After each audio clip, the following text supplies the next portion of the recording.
Okay, why don't we jump right into our first topic? That was so much fun shooting that video 2 weeks ago or whenever it was when I was over in Taiwan. Where is our... Oh, did we not... Is it not like in the doc? The video itself? Yeah. No. Oh. No, I don't mean the video. I mean, oh yeah, there we go. Okay, Taiwanese media appears to have picked up in a big way the video that we recorded in Guanghua Digital Plaza.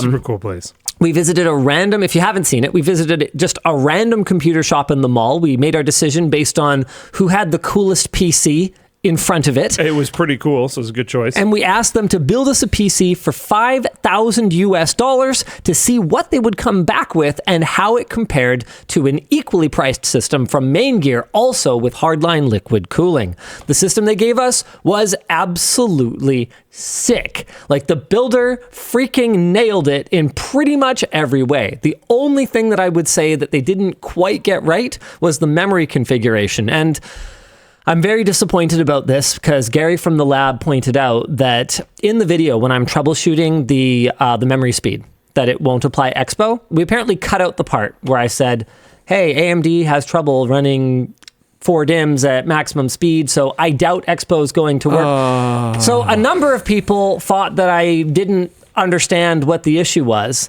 I did, but it wasn't really the point of the video. The point of the video was that the solution was to pull out 2 sticks, or ideally the solution would have been to configure the system, if you really want 64 gigs of memory, with a 2x32 gig kit in the first place. So I stand by everything I said in the video. I still dock some marks for that, because I would not want to run a Ryzen 7000 system at 3600 megatransfers per second.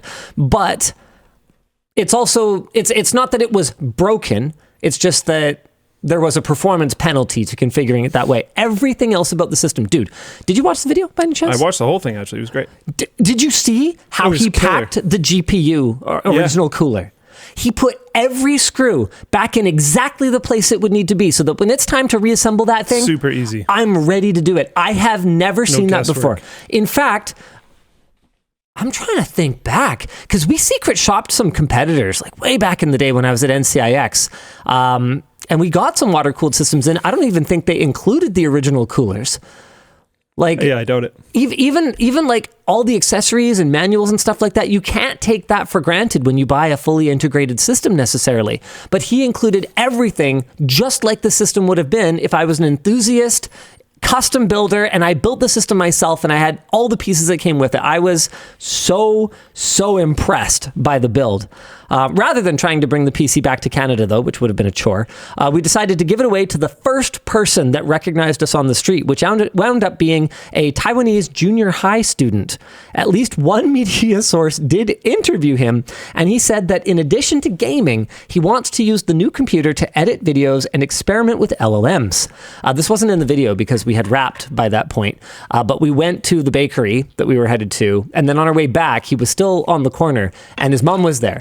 And she made an offhand remark about how he better use it for studying, which I thought was the funniest thing ever. Not just gaming. You also better use it for studying. So good. Of course. Such a classic mom comment. One of the shop's social media accounts posted about the video saying it was around 2 a.m., so I got him back.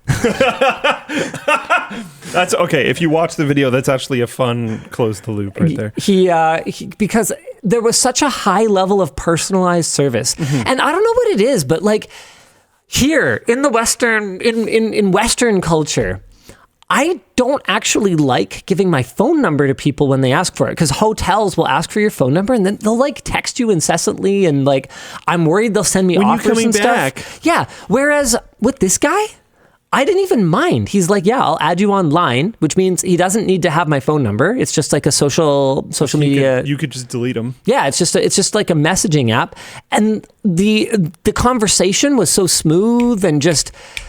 I really Clearly liked there it. For transactional. Yeah, it didn't feel skeezy. It just felt like it didn't feel like he was collecting my data. He asked you if you opened it and set it up because he's probably curious, like, are you happy with it? Does it work? Those types of things. That's where I was getting to. Because he had me on an instant messaging app, he messaged me at 2:30 in the morning, the night that I took delivery of the system, being like, hey, like, is it going great? And I'm like, brother, it's 2:30 in the morning. To be fair, and I think you pointed this out in the video as well, if I bought that system on that day, I would probably still be up at 2:30 in the morning. And I did tell him, I don't know if this made it into the cut, but I did tell him I had like a gaming event this weekend, and that's why I like needed it this weekend. Like he put on the gas to get that system to me because, I mean, Yvonne asked him, I don't know if this made it into the cut either. Custom parts. But yeah, he's building like 3, 4, 5 systems a day in there, and that system is not the kind of system that you build 4 of them in a day.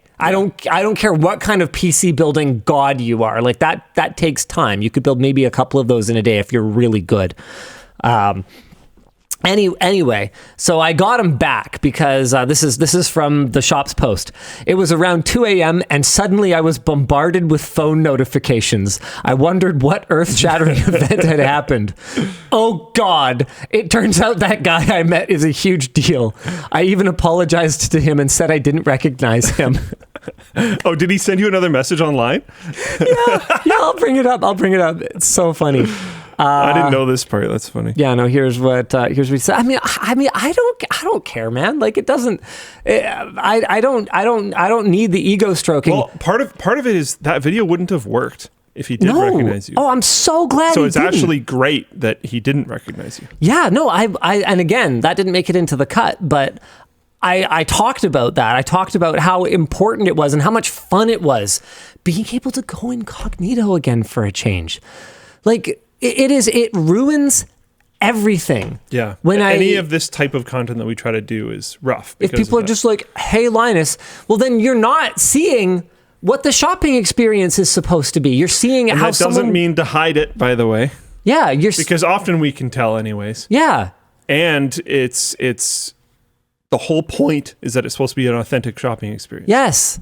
And so it was really fun to be able to go incognito, man. It was great. Anyway, hold on. So I did message him after I took delivery and I said, the system's great. I made a review video and I'm going to upload it in a week or 2, but I didn't tell him who I was. I didn't give him any context for it. He goes, oh, really? Can you send it to me? I want to post it on my Facebook. And the number of like conspiracy theories in the comments about how like, oh, fake. Your bullshit detector's not working. So you need to recalibrate. The guy I don't just think didn't there was know. that many of those comments. There's enough. And I'm speaking to those people. Just chill, just relax. So I go, okay, I'll send it when I'm done. He goes, thanks, dude. I go, my video's ready. I send it to him. He goes, shit, dude. 100 people is telling me this.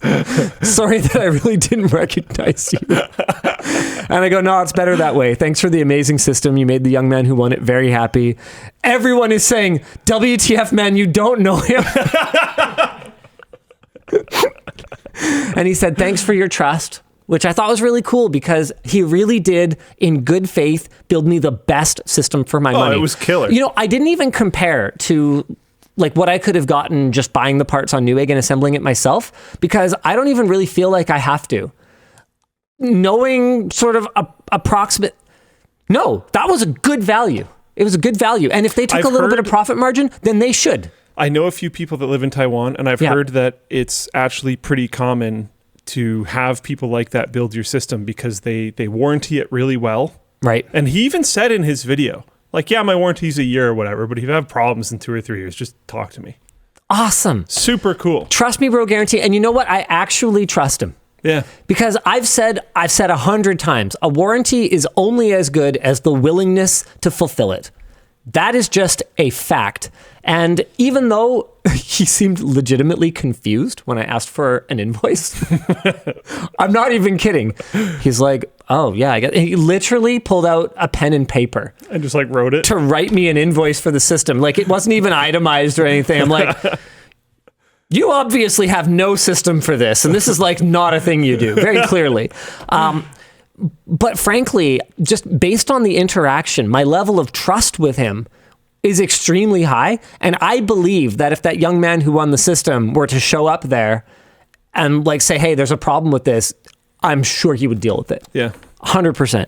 Chewy, by the way, said that he did follow through. He posted on his Facebook. Nice. And but he says, actually, okay, yeah. Okay, I hope you get some really great business from this. He goes, thanks so much. I hope it isn't too late to subscribe to you now. Yeah, of course not. Have a good night. He goes, keep in touch. If you need me, I'll be here. Trust me, bro. By the way, can I cut part of your video? I was thinking to post on TikTok. So, you guys will have to go check out his TikTok. I guess he's going to do that. I forgot about that. Yeah, what is it? Do we know? I basically just said, sure, just add some of your own thoughts, reaction video, go for it. And then he goes, yeah, hey, the news wants to put it on TV. Is that okay? And I'm like, yeah, sure. So, anyway, I apologize to him. After watching the video, I'm grateful he agreed with me on how particular I am about the product. I did agree. And man, I don't think I have built some good systems myself. I've seen some really nice showcase builds at trade shows and stuff like that. I've hung out with... He could absolutely do trade show quality builds. I've hung out with 100%. Very experienced modders, like Bod and Rob from BS Mods and stuff like that. Did I say Bod and Rob? I don't know. Bob and Rod from BS Mods. I think that his bend precision was on par or better than the best that I've ever seen. And it's little details. That U-bend crazy was peak. Probably the only person that I would say, hands down, could probably do better would be Charles from Murderbox. And Charles would probably take 4 days to do the one bit. No offense, Charles, if you're watching this. I love you, man. But you know that what I'm saying is true. So I just have so much respect. But yeah, he goes, the pipes must be neat and tidy. Taiwanese media described the video as an excellent representation of the country and its dedication to the world of technology. And I mean, honestly speaking, it's not like I've ever actually lived in Taiwan, but I've definitely spent a not insignificant amount of time there. Like overall, I've been there for probably like somewhere between a month and a couple of months. And I just have nothing negative to say. I love the people. I love Taiwan. It's a beautiful country. Super, super awesome. And it was because of my past experiences in Taiwan. Do you remember the first year we went when we left a tip in that restaurant? Yeah, and didn't they try to give it back to you because they thought you forgot it or something? They didn't just try to give it back. The lady in this just hole-in-the-wall mom and pop restaurant that we had no idea what it was. And it was not a significant amount. Honestly, if I'd realized how, because it was my first year there and we had a lot going on, if I'd realized how little I was leaving. This was our first foreign trip. We weren't that used to currency conversion stuff. And like we know, but like just weren't thinking about it. If I'd realized how little I was leaving, I would have left more. Like it was an insignificant amount of money. And like really just like keep the change kind of thing. Like it wasn't a big tip or anything, but we just left it and we were like, okay, thanks. Bye. Dude, she ran. I don't know if you remember this, but she ran. I think I do. A city block. I don't fully remember. She ran a block out of her store to return it to us and would not keep it.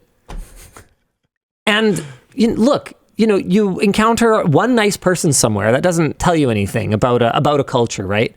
But it's just been so consistent. And being in Taiwan, I believed, like I didn't want to make a video about getting ripped off by a little shop, right? Like if I'm trying to set a video up for success, that's not the narrative people want.